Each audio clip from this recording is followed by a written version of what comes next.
कश्मीर पर पाकिस्तान को आज इतना बड़ा झटका लगा है कि पूरा मुल्क सन्नाटे में है। मोदी ने डिप्लोमेसी का ऐसा दाव चला कि पाकिस्तान औंधे मुंह गिर पड़ा। शहबाज शरीफ अमेरिका में है, यूएन की बैठक चल रही है।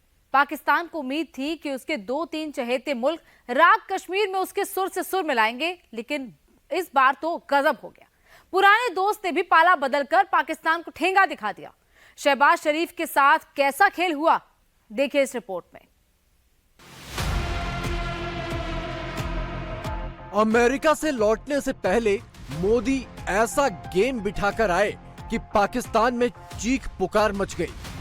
इन्होंने पहली बार हालिया तारीख में कश्मीर को इग्नोर किया। This is a huge development. तो उनको इस चीज का पता है कि अब पाकिस्तान के साथ कश्मीर के इशू के ऊपर कोई नहीं खड़ा हुआ। अमेरिका में शहबाज शरीफ को समझ नहीं आ रहा कि जिहाद के पाले में जाएं या कटोरा फैलाएं। सारे लीडर जो है वो भागे हुए हैं, अपने अपने घरों में बैठे हैं, अय्याशियां कर रहे हैं और कौम के बच्चों को मरवाना चाहते हो तुम? कहते हो शहादतें दे। हमारे कश्मीर के लिए क्या किया गया? कुछ किया गया कश्मीर के लिए? 78 साल बाद भारत ने यूएन में ऐसा दांव खेला कि पाकिस्तान औंधे मुंह गिर पड़ा।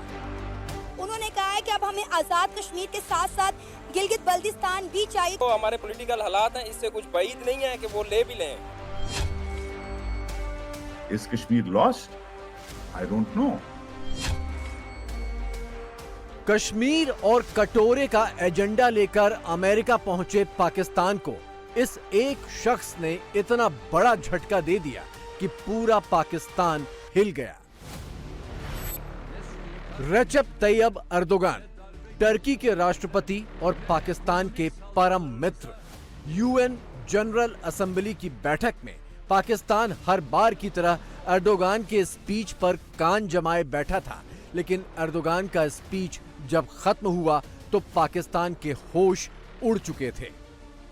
सदर ऑफ टर्की ये हर स्पीच में कश्मीर को मेंशन करते थे, मगर आज इन्होंने साइप्रस मेंशन किया, लिबिया मेंशन किया, लबनान मेंशन किया, इजराइल फलस्तीन ऑब्वियसली मेंशन किया, यूक्रेन मेंशन किया, मगर ये इन्होंने पहली बार हालिया तारीख में कश्मीर को इग्नोर किया।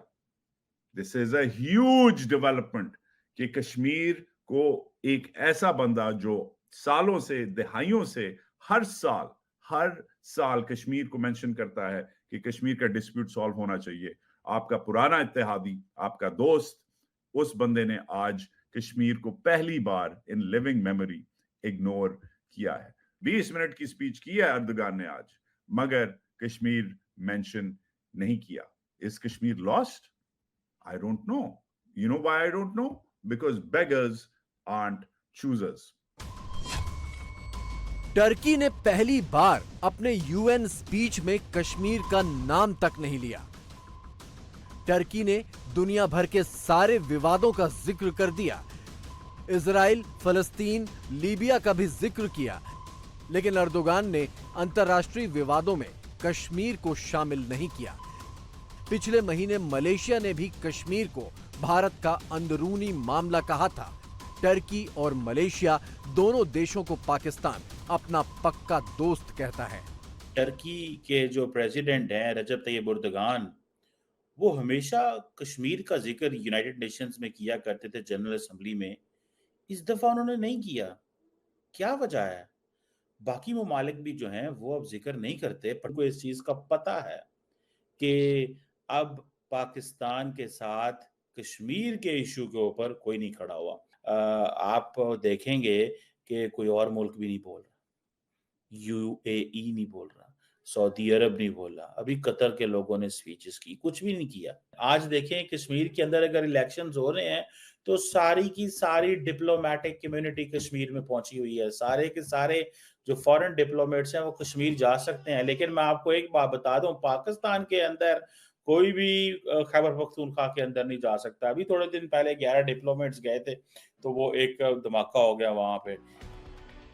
पाकिस्तानी जर्नलिस्ट जिस धमाके की बात कर रहे हैं वो पाकिस्तान के खैबर पख्तूनख्वा में हाल ही में हुआ। पाकिस्तान सरकार 11 देशों के डिप्लोमेट्स को टूरिज्म प्रमोशन के लिए लाई थी, लेकिन टूरिज्म की बजाय टेररिज्म का प्रमोशन हो गया। शुक्र ये रहा कि किसी भी डिप्लोमेट की जान नहीं गई। वैसे टेररिज्म का प्रमोशन पाकिस्तान पूरी बेशर्मी से बिना हिचके करता है। इस वीडियो में एक तरफ हैं पाकिस्तान के पूर्व प्रधानमंत्री शाहिद खकान अब्बासी और दूसरी तरफ यूएन से प्रतिबंधित आतंकी हाफिज सईद का बेटा तलहा सईद।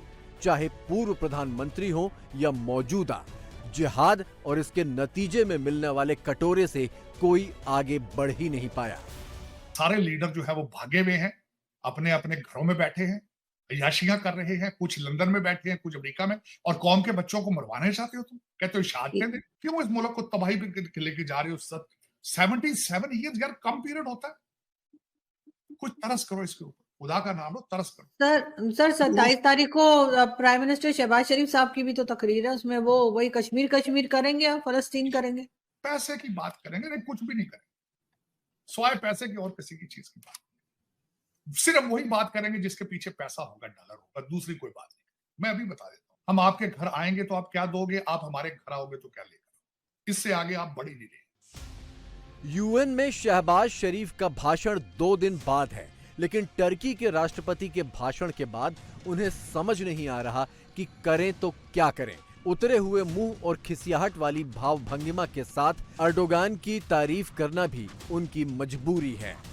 और जोश तकरीर थी और जिस तरह उन्होंने गाज़ा और फ़लस्तीन का मसला बयान किया, मैं समझता हूँ कि पूरे हॉल में जितने भी लोग वहाँ मौजूद थे तो दिलों को बहुत छुआ। कल बोर्ड की मीटिंग है IMF की, तो हमने तमाम उनकी शराइत पूरी कर दी हैं, बड़ी कड़ी शराइत थी, पूरी कर दी हैं अल्हम्दुलिल्लाह। आखिरी मराइल में IMF की जो कुछ शराइत थी उनका ताल्लुक चीन से था और चीनी हुकूमत ने जिस तरह पाकिस्तान का माजी की तरह दोबारा हाथ पकड़ा और भरपूर ताबन किया।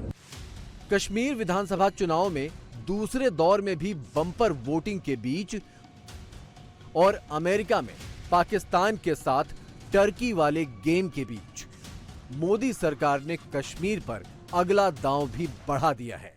78 सालों में पहली बार भारत ने UNHRC में POK के साथ साथ गिलगित बाल्टिस्तान पर भी दावा ठोक दिया है। Pakistan occupied Gilgit Baltistan or POGB, which is part of the Pakistan occupied Kashmir and Pakistan's only Shia and Ismaili majority administrative region.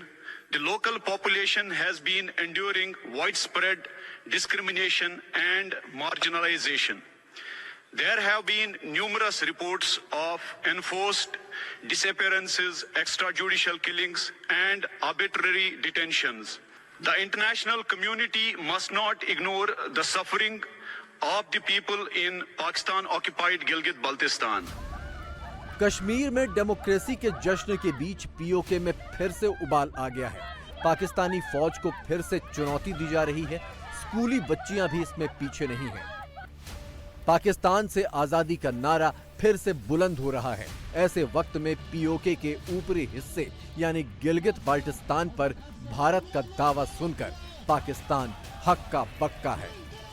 UN में पहली बार एक इंडियन मुस्लिम ने जम्मू कश्मीर से ताल्लुक रखने वाले एक मुसलमान ने गिलगित बल्दिस्तान की डिमांड कर ली है। उन्होंने कहा है कि अब हमें आज़ाद कश्मीर के साथ साथ गिलगित बल्दिस्तान भी चाहिए, क्योंकि गिलगित बल्दिस्तान में शिया लोगों पे बहुत ज्यादा जुल्म हो रहा है। बात उनकी सच है कि शियों के ऊपर जुल्म हो रहा है, पूरे पाकिस्तान में हो रहा है, सिर्फ गिलगित बल्तिस्तान में, पारा चनार में नहीं। जो हमारे पॉलिटिकल हालात हैं, इससे कुछ बाइद नहीं है कि वो ले भी लें जिन इलाकों में वो घुसे हुए हैं। बलोचिस्तान से जो हालात इन्होंने पैदा किए हैं वो तो बलोचिस्तान भी ले लेंगे, जो हमारे पॉलिटिकल हालात हैं। तो इनसे अभी तक यहाँ के पाकिस्तान के हालात नहीं संभले, ये कश्मीर को आजाद करेंगे। कश्मीरी पाकिस्तान में पहले उनसे पूछ लें कि आप कश्मीर बनेगा पाकिस्तान का जो नारा लगता है, कश्मीरी पाकिस्तान में शामिल होना भी चाहते हैं या नहीं चाहते। पाकिस्तान को पहले ही पता था कि कश्मीर पर उसका खेल खत्म हो चुका है, इसीलिए उसने जून महीने से ही पीओके के रास्ते एक बार फिर आतंकी घुसपैठ की साजिशें शुरू कर दी थीं। ये वीडियो कुछ दिनों पहले का है, जब पीओके में बैठे पाकिस्तानी आतंकी एलओसी पर घुसपैठ की फिराक में थे। हाल के दिनों में पीओके से ऐसे कई आतंकी कैंपों के वीडियो सामने आ चुके हैं। पाकिस्तान का मकसद था कि किसी भी तरह जम्मू कश्मीर में होने वाले इलेक्शन में दहशत फैलाकर कम मतदान का माहौल बनाना, लेकिन उसकी हर साजिश फेल हो गई। 9 तारीख को नरेंद्र मोदी जी ने हल्फ उठाया और 9 तारीख को ही हम देखते हैं कि जम्मू में हिंदू यात्रियों की बस के ऊपर पाकिस्तान से आए आतंकवादियों ने फायरिंग की। उसके बाद 10 तारीख को 11, 12 यानी ये सिलसिला पूरा जून, जुलाई, अगस्त, सितंबर के हम आ गए तकरीबन एंड में, ये सिलसिला थम नहीं रहा। हर रोज हम सुनते हैं एनकाउंटर हो रहा है। ये एनकाउंटर के बावजूद इतना पुरअमन इलेक्शन प्रोसेस चल रहा है और उस इलेक्शन प्रोसेस में इतना डेमोक्रेटिक प्रोसेस है कि राहुल गांधी साहब खुद जाके जम्मू कश्मीर में जलसों में जाके तो मोदी जी के खिलाफ तकरीरें भी कर रहे हैं। पाकिस्तान के सामने अब सबसे बड़ी चुनौती अपने कब्जे वाले कश्मीर को बचाने की है।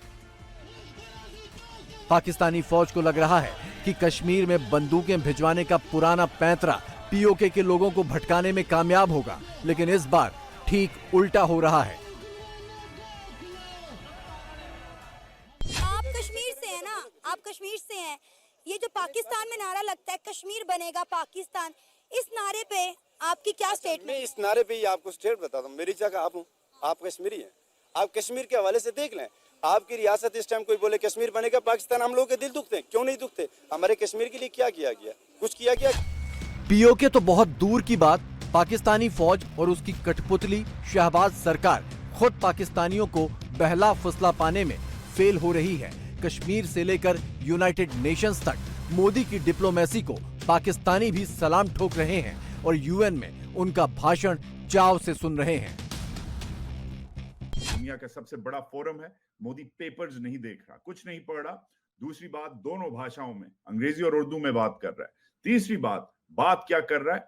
आगे बढ़ने की दोगली बातें नहीं कर रहा, मगर आप देखें कि क्या करता है और पाकिस्तान को कैसे तड़ी लगाता है दुनिया के सबसे बड़े फोरम पे।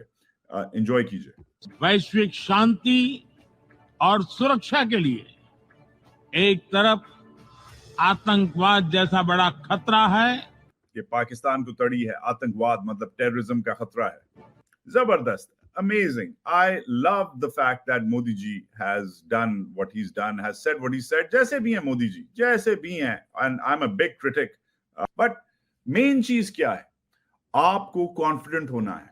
आप दुनिया के सबसे बड़े प्लेटफॉर्म पे खड़े हुए हैं। कश्मीर और जिहाद के चक्कर में फंसा पाकिस्तान अब ऐसे दोराहे पर खड़ा है जहां से उसे समझ नहीं आ रहा कि दाएं जाएं या बाएं जाएं। न्यूयॉर्क में शहबाज शरीफ जिस तरह दाएं बाएं कर रहे हैं, वो 24 करोड़ पाकिस्तानियों के लिए साफ संदेश है कि उनका भविष्य क्या होने वाला है। हम बेसिकली जज्बाती कौम है, बातों वाली कौम है, जो है फैक्ट एंड फिगर पे बात करना चाहिए। हम इंडिया का मुकाबला नहीं कर सकते। वो हमसे बहुत आगे हैं, वो 5G से भी आगे की लेवल की गेम कर रहे हैं। हम अभी तक 4G से भी नहीं निकल पा रहे। इंडिया से मुकाबला नहीं हो सकता। क्यों ऐसे खाम में लोगों को जज्बाती करके पॉइंट्स को नहीं कर रहे? इंडिया से मुकाबला पाकिस्तान नहीं कर सकता। हम उनसे 10 गुना पीछे चल रहे हैं। पाकिस्तान पूरी दुनिया में अलग थलग पड़ चुका है। इसके लिए सबसे ज्यादा जिम्मेदार उसकी अपनी आतंक नीति है। रही सही कसर मोदी की डिप्लोमेसी ने पूरी कर दी है।